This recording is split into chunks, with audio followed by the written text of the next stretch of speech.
ஏற்காடு சட்டமன்ற தொகுதி இடைத்தேர்தலில் அனைத்திந்திய அண்ணா திராவிட முன்னேற்றக் கழக வேட்பாளர் திருமதி பி சரோஜா 78,116 வாக்குகள் வித்தியாசத்தில் அமோக வெற்றி பெற்றுள்ளார். தமிழக மக்கள் நலனுக்காக முதலமைச்சர் செல்வி ஜெயலலிதா செயல்படுத்தி வரும் எண்ணற்ற நலத்திட்டங்களை முழுமையாக அங்கீகரித்து அவரது தலைமையிலான பொற்கால ஆட்சிக்கு தொடர்ந்து பேராதரவு தரும் வகையில் ஏற்காடு தொகுதி இடைத்தேர்தலில் கழக வேட்பாளருக்கு மகத்தான வெற்றியை மக்கள் வழங்கியிருக்கிறார்கள். தமிழகத்தின் நடப்பு சட்டப்பேரவையில் ஏற்காடு தொகுதி அஇஅதிமுக உறுப்பினராக இருந்த திரு சே பெருமாள் இயற்கை எய்தியதைத் தொடர்ந்து அவரது மனைவி திருமதி பி சரோஜாவை ஏற்காடு இடைத்தேர்தலில் அஇஅதிமுகவின் அதிகாரப்பூர்வ வேட்பாளராக கழக பொதுச் செயலாளரும் முதலமைச்சருமான செல்வி ஜெயலலிதா அறிவித்தார். இதனைத் தொடர்ந்து கடந்த 28ஆம் தேதி முதலமைச்சர் செல்வி ஜெயலலிதா ஏற்காடு தொகுதியில் சுற்றுப்பயணம் மேற்கொண்டு கழக வேட்பாளருக்கு ஆதரவாக தொகுதியின் பல்வேறு பகுதிகளிலும் தீவிர தேர்தல் பிரச்சாரம் மேற்கொண்டார். முதலமைச்சர் செல்வி ஜெயலலிதா சென்ற இடமெல்லாம் பல்லாயிரக்கணக்கான கழக தொண்டர்களும் பொதுமக்களும் திரண்டு நின்று முதலமைச்சருக்கு எழுச்சிமிகு வரவேற்பு அளித்து அஇஅதிமுகவுக்கு தங்களது பேராதரவை தெரிவித்தனர்.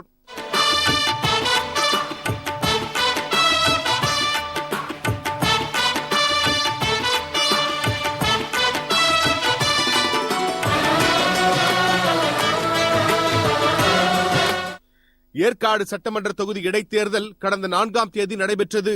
வரலாறு காணாத வகையில் இத்தேர்தலில் 90% வாக்குகள் பதிவாயின. பெண்கள் அனைத்து வாக்குச்சாவடிகளிலும் நீண்ட வரிசையில் நின்று மிகுந்த ஆர்வத்துடன் வாக்களித்தனர். ஏற்காடு இடைத்தேர்தலில் பதிவான வாக்குகளை எண்ணும் பணி சேலம் CSI பாலிடெக்னிக் கல்லூரியில் பலத்த பாதுகாப்புக்கிடையே இன்று காலை தொடங்கி நடைபெற்றது. வாக்கு எண்ணிக்கை இன்று காலை 8 மணிக்கு தொடங்கியதிலிருந்தே அஇஅதிமுக தொடர்ந்து முன்னிலை வகித்தது. முதல் சுற்று எண்ணிக்கை முடிவில் அஇஅதிமுக வேட்பாளர் திருமதி பி சரோஜா 5,126 வாக்குகள் பெற்றிருந்தார். இது திமுக வேட்பாளரை விட 2,344 வாக்குகள் அதிகமாகும். இதனையடுத்து ஒவ்வொரு சுற்றிலும் அஇஅதிமுக வேட்பாளரின் வாக்கு வித்தியாசம் பன்மடங்கு அதிகரித்த வண்ணம் இருந்தது. வாக்கு எண்ணிக்கை மையத்திற்கு வெளியே காலையில் இருந்தே பெருந்திரளாக கூடியிருந்த அஇஅதிமுக தொண்டர்களும் பொதுமக்களும் ஒவ்வொரு சுற்று முடிவு அறிவிக்கப்படும் போதும் பட்டாசுகள் வெடித்தும் இனிப்புகள் வழங்கியும் கழகத்தின் வெற்றியை மிகுந்த மகிழ்ச்சியோடும் உற்சாகத்தோடும் கொண்டாடிய வண்ணம் இருந்தனர்.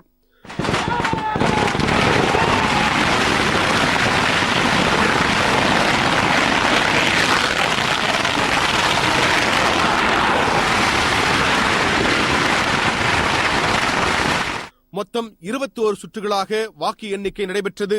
அனைத்து சுற்றுகளிலும் அஇஅதிமுக தொடர்ந்து முன்னிலை வகித்தது. கழக வேட்பாளரின் வாக்கு வித்தியாசம் பெருமளவில் உயர்ந்து கொண்டே வந்தது.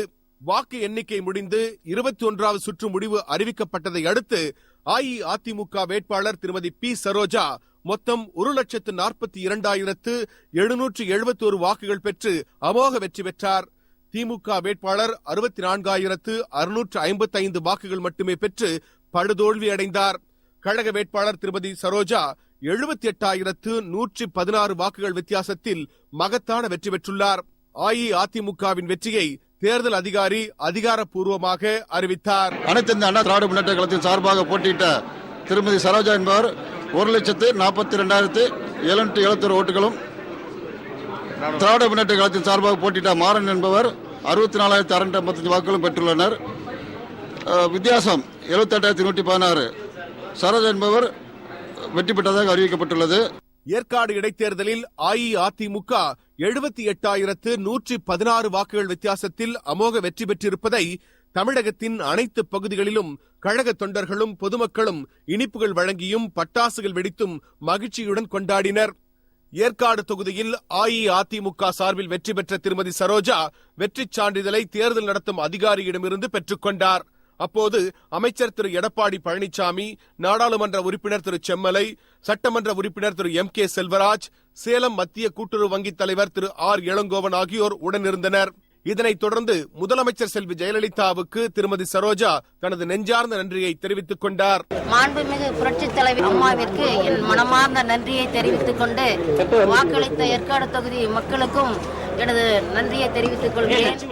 முதலமைச்சர் செல்வி ஜெயலலிதா தமிழக மக்களின் பேராதரவோடு முதலமைச்சராக 3வது முறையாக பதவியேற்றதும் அனைத்து தரப்பு மக்களின் நலனுக்காகவும் நல்வாழ்வுக்காகவும் செயல்படுத்தி வரும் விலையில்லா அரிசி திட்டம், மணப்பெண்ணின் திருமாங்கல்யத்திற்கு தங்கம், திருமண நிதி உதவி வழங்கும் திட்டம், ஏழை எளிய மக்கள், முதியோர் மற்றும் ஆதரவற்றோருக்கான உதவித்தொகை உயர்வு, இல்லத்தரசிகளுக்கு விலையில்லா மிக்சி, கிரைண்டர், மின் விசிறிகள், நடுத்தர மக்கள் நலனுக்காக 20 ரூபாய்க்கு உயர் ரக அரிசி வழங்கும் திட்டம், பள்ளிகள் மற்றும் கல்லூரியில் பயிலும் மாணவ மாணவிகளுக்கு விலையில்லா மடிக்கணினி, அனைவருக்கும் கல்வி திட்டம், மிக குறைந்த விலையில் தரமான அம்மா குடிநீர், ஏழை எளிய மக்களுக்கு பசுமை வீடுகள், மாற்றுத்திறனாளிகளுக்கு எண்ணற்ற சலுகைகள், கிராமப்புற ஏழை மக்களுக்கு விலையில்லா கறவை பசுக்கள் மற்றும் ஆடுகள் வழங்கும் திட்டம், முதலமைச்சரின் விரிவான மருத்துவ காப்பீட்டு திட்டம், தொழிலாளர்கள், விவசாயிகள், நெசவாளர்கள் உள்ளிட்ட அனைத்து தரப்பினருக்கும் நன்மைகளை அள்ளி வழங்கும் எண்ணற்ற திட்டங்கள், இப்படி தமிழக மக்களின் நல்வாழ்வு ஒன்றையே தமது உயிர் மூச்சாக கொண்டு அல்லும் பகலும் மக்கள் நலனுக்காக அரும்பாடுபட்டு உழைக்கும் தன்னிகரற்ற தலைவர் முதலமைச்சர் செல்வி ஜெயலலிதாவின் மக்கள் சேவைக்கு கிடைத்த மேலும் ஒரு வெற்றியாக ஏற்காடு தொகுதியின் மகத்தான வெற்றி அமைந்துள்ளது. வரும் நாடாளுமன்ற தேர்தலில் தமிழகம் மற்றும் புதுச்சேரியின் 40 மக்களவை தொகுதிகளிலும் முதலமைச்சர் செல்வி ஜெயலலிதா தலைமையில் அஇஅதிமுக அமோக வெற்றி பெற்று வரலாறு படைக்கும் என்பதற்கான அச்சாரமாக ஏற்காடு வெற்றி அமைந்திருக்கிறது என்று பொதுமக்கள் மற்றும் அஇஅதிமுக தொண்டர்கள் கருத்து தெரிவிக்கிறார்கள். தாய் திருநாடாம் இந்திய நாட்டை தவறான பொருளாதார கொள்கையாலும் ஊழல் நிறைந்த நிர்வாகத்தாலும் பெரும் சிக்கலில் தவிக்க விட்டிருக்கும் மத்திய காங்கிரஸ் திமுக கூட்டு சதி ஆட்சியை தூக்கி எறிந்துவிட்டு புதியதோர் உலகம் செய்யும் புனித பணி ஏற்காடு இடைத்தேர்தலில் இருந்து தொடங்கட்டும் என முழக்கமிட்ட முதலமைச்சர் செல்வி ஜெயலலிதாவின் வாக்கை 100% உண்மையாக்கி வெற்றிக்கனியை மக்கள் வழங்கி இருக்கிறார்கள் என்றால் அது மிகையல்ல. ஜெயா செய்திகளுக்காக ஜெயா செய்திப் பிரிவு.